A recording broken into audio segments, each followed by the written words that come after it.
Victor. I'm here with a new type of, not new type, but another inspiration video. This is a type of video where I share with you some pictures, some images that just observe myself, and I want to share with you my point of view on how it looks like, because this is helping us on how we paint our miniatures, and especially this one will be all about. It will be different topics, but will be a good inspiration when you want to do uh, bases or so on. So first one, this was excursion I did in Belgium, and yeah, it was next to a park where there is also forest part, and then we were in the forest. Okay, and what you see here is first I want to show you how moss grows on trees when there is a humid. This is quite a humid area. This is a humid forest, typical from or very common in the central North Europe. Okay, but we say let's say Luxembourg, Belgium, Netherlands, Netherlands, and yeah, there is also forest, but this is mainly Belgium, and you also can see this maybe in the Ardennes. So you know what I mean. So first of all, this is the tree I want to share with you, completely green at the base. This is why I got it right. And here it's a little bit bleach in my picture, but it's really a nice green. It's a green that is similar to the mood green from Wind Worship. But I also make this picture to see this thing that you see here is water. Okay, all this is water. This is a type of a small lake or big pond. Okay, and you can see the water is completely green in this area because yeah, the weeds and the how it's called this the sea I will say the water plants have grown so much that everything is green there. Okay, so this is this type of greenish thing that is floating on the water. So I did more pictures here. So you can see this is a closer of the tree, and you can see all the green over the tree. Okay, I'm going to go faster. So here this was mainly another type of tree.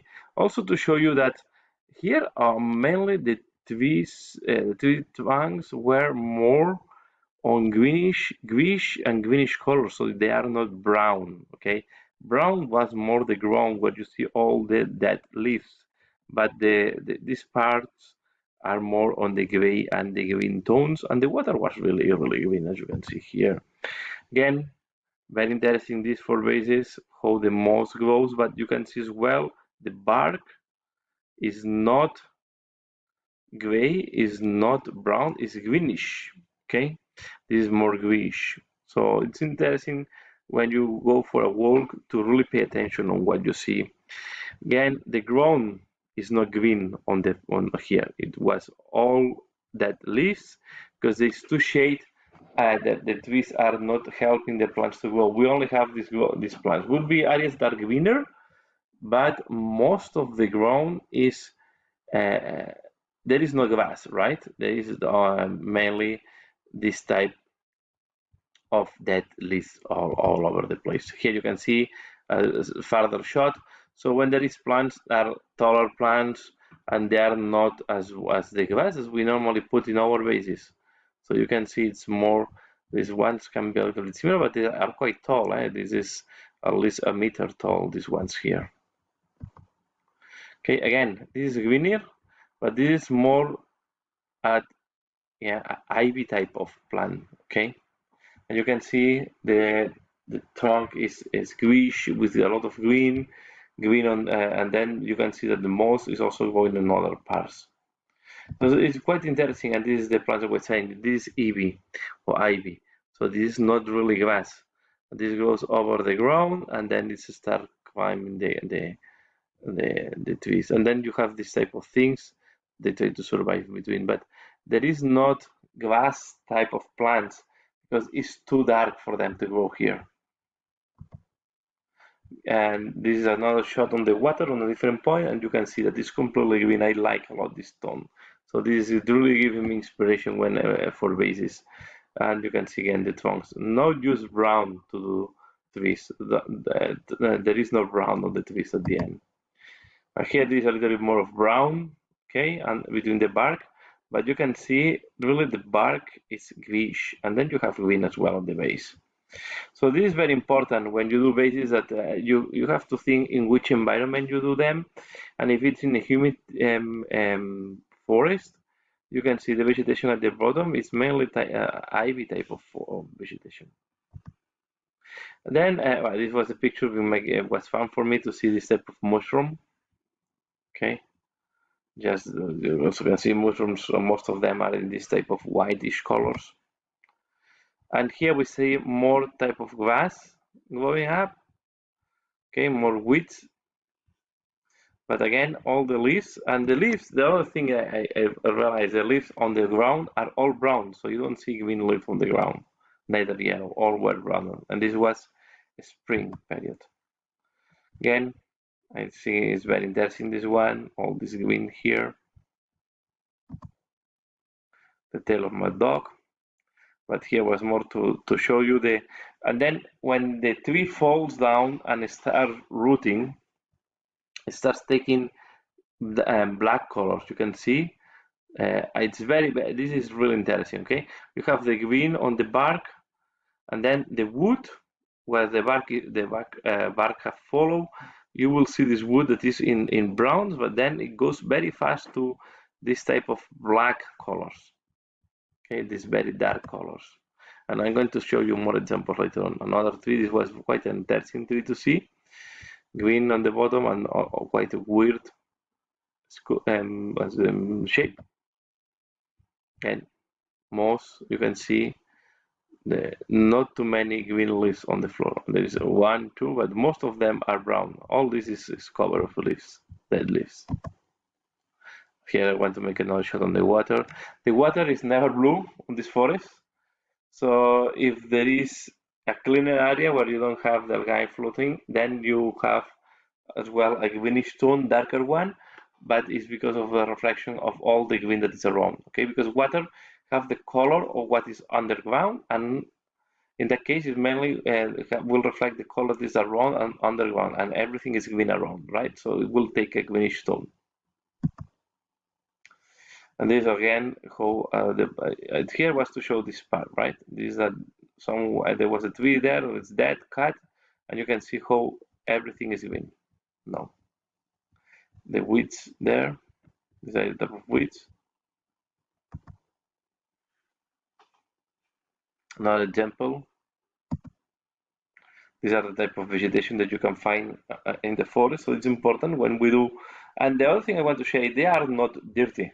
Okay, the plants are not dirty by default. They are really green. I see some people saying that we should do a wash to make them integrated with the base and so on. The plants, to be fair, they are completely green. They don't look dirty. They have this vibrant green, and there is not mud normally on the plants. Okay, so I jump one, but this was very interesting for me, was to show you this log trunk that have follow, and you can see the very white ivory color combined with a very black color. Okay, very interesting. It's very curious how the wood and how the trunks and the trees look like. There is no brown. There is very little brown on them. Okay, you go from this very light color to the almost black, and then you have green on top, where you have a lot of humidity, because this is the wood start being rotten. Again, you can see green, no browns. Sorry if I make the repetition. Even the wood for the signs are green. Okay, this is the type of vegetation you can find. Again, here was another piece of wood. I just want to show you different examples. This is another one. So there are some gooses and ducks around there, and also again how a goose would like. Okay, it's also important to see. This is just one example. You can look always in internet, but I'm pretty sure these are a type of female, if I'm not wrong. They are on grease colors, black head, this white thing. There is not yellows, not fancy colors. They are quite, especially the females. They will be in brown colors and try to be as close as possible to the color of the background. Okay, in that case they are on a green field. okay, because this is a park, but you can imagine them in the forest will look much more hidden. Okay, and this is another picture to show you how the trees looks like. Okay, and this was interesting. This is not wind. This looks a little bit dark, but this was spring. These pictures were, I think, in the month of. I did this picture in July, maybe June, July, this 2020. So you can see how many different colors you can have on the trees, from this almost yellow here to very vibrant greens and very dark greens, almost black. Okay, we'll show you some that are, but these are another ones. Okay, so these are more olive green, and this one is very interesting. This tree is in purples. Okay, and it's not a red tree. Okay, there is a lot of them there. But I just want to make this picture because here you can see the contrast of the purple tree and then on the other green trees. And again, another faraway picture to see how a forest looks like. So this is a good inspiration for anyone doing terrain. So you can see you can play a lot with the greens and the color variation. So you have even this.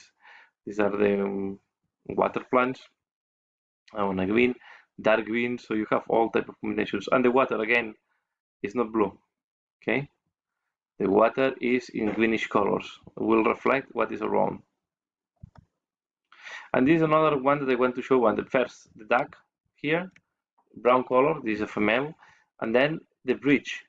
You can see this is a bridge made of wood, and it's not brown. Everything is greenish. It's in a greenish colors. Important, okay? And you can also see how it weathers. Okay, you have black spots where you have a lot of moss or humidity. So interesting. And then you have dirtiness and you have white spots. So this is very interesting if you want to do all wood. Because I also make the mistake. I went on browns and greenish browns, but this is not even brown. This is greenish. Okay, it's really gray and with black and white. Again, forest. We'll go fast here. I want to show you this is also very interesting piece of wood. Okay, you can see no brown, green on the water, and this is the type of grass they have next to the lake. Okay, but this is a little bit artificial. Okay, again, the woods completely in greenish colors. Okay, so I just want to show you because I think I also very interesting to see all this very vibrant green. Okay, and this is also good. These have been cut, but you can see you have a little bit of yellow and very vibrant green. So important to see that. But the other thing I was observing is in all this area that will be, for example, a base, you can be in this area. There is not other color than this very intense green. Okay. So also interesting when you do bases. Of course, you want to add fantasy and more variation. These are another part of the forest. The moss can even go on when it's very humid over the mud.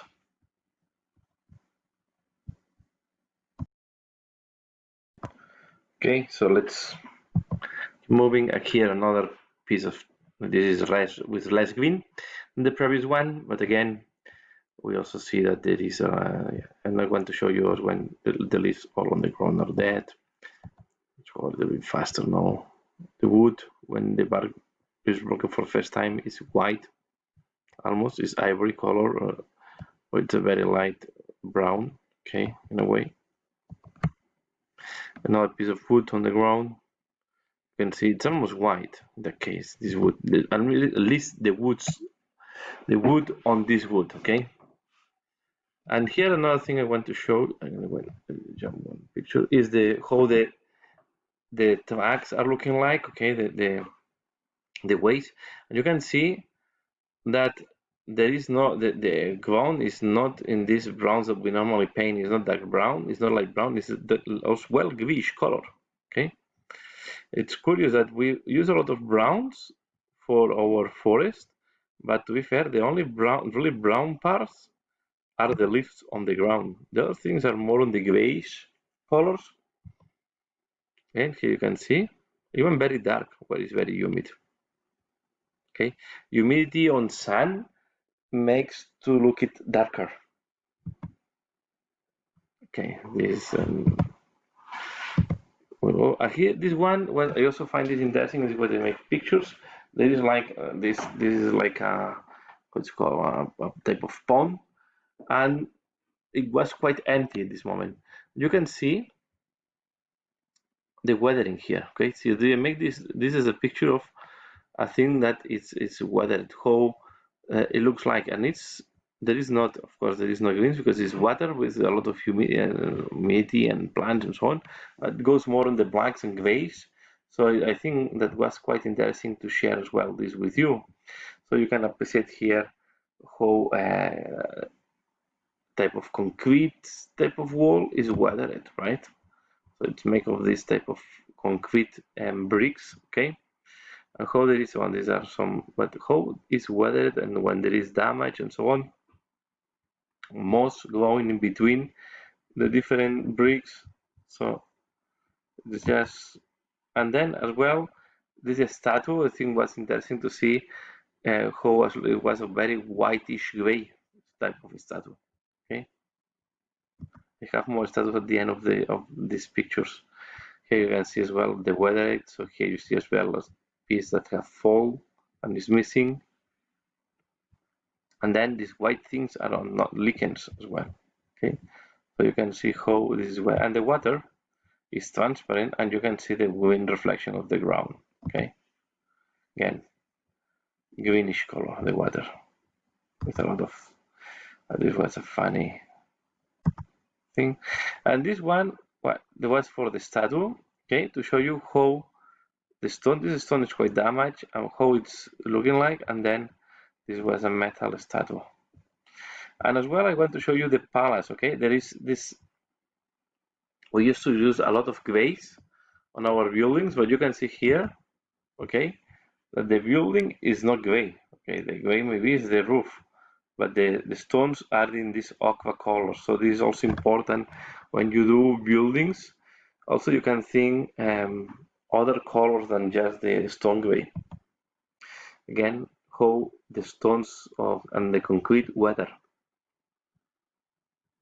Okay, black spots, sorry, white spots, grayish colors, some greenish. So you have a lot of color on this thing. Okay, again, so you can see how we look from farther distance. So this is showing that you can really put the spots on whites and other colors on the stones. And this how I wanted to make this picture to show how this metallic grids weather as well. Okay. So this is in a very dark grayish colors. There is no reflection at all. Does not look metallic. It looks more. It's very very dull. Okay. And this is another one that is oxidated. Okay, or is rusted. So the rust is looking like very light brown. So interesting to see this. I recommend you when you go for a walk to look at these things. In the street, you also can see the sewer type of grids and so on, and you can see how they look like. This was as well to show you some type of different mushrooms that are going on the and then the wood. So this is maybe the most typical wood that we normally paint, this light brown.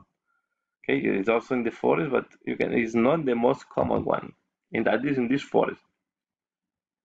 This was to show you this type of mushrooms or fungus that grow on the trunks, and then you can see as well the wood is in black and grayish colors, and they are very white, and sometimes some dirtiness is falling on top, but they are very very white, and they don't have color transitions, of course. Okay, again, this was quite a curious fungus. Okay. I think it was interesting to show these ones. And this one I also find it super interesting because there was this type of piping in the forest, and you can see that this is a concrete piping. Okay, it's made of concrete, but it's green, completely green. So the moss have grown over the concrete, and you cannot even see the original color. Okay, and I find this very, very, very interesting. Okay, you see as well concrete that is not that green. You can see how it looks like. This is a close-up. Okay, and there is an EV going up, and then you can see, yeah, you cannot see even the color, the original color of the concrete. So I find this quite interesting to show it here. And this is just one of the last pictures. So I just want to show you a really weathered statue. Okay, it's again, this is moss and lichens completely ruining the statue. Find as well interesting when we do type of graveyards and so on. So take this into account. And this is the bottom part of the statue. So you can really, on top, you can really make completely different color between the statue, this completely dark, and the base of the statue. So yeah, this was all what I want to share here. I hope you find this one interesting. Please give a like if you like it. But I thought that was interesting to share with you different things that sometimes we don't do that correctly on other paint jobs. So it's always good when you travel, when you do a walk, and to observe your surroundings, pay some attention, because we see this daily and we don't realize that. Then when we saw it, we say, why this looks so artificial, right? And this is the reason behind. We have to pay more attention on what is around us and what are the real colors of the things and how they weather. So normally, I'm pretty sure if you do this type of weathering on a statue, on they will think that you overdo, but you can see this is not a miniature, right? And this is how it looks like this is not an abandoned place, okay? Unlikely the statue have been there, but nobody is taking care of this statue, to be fair. Okay, so yeah, that's all what I want to share here. Please give a like if you have liked this video. Let me know if some this type of videos are interesting for you. And as usual, thanks a lot for watching and see you later. Bye.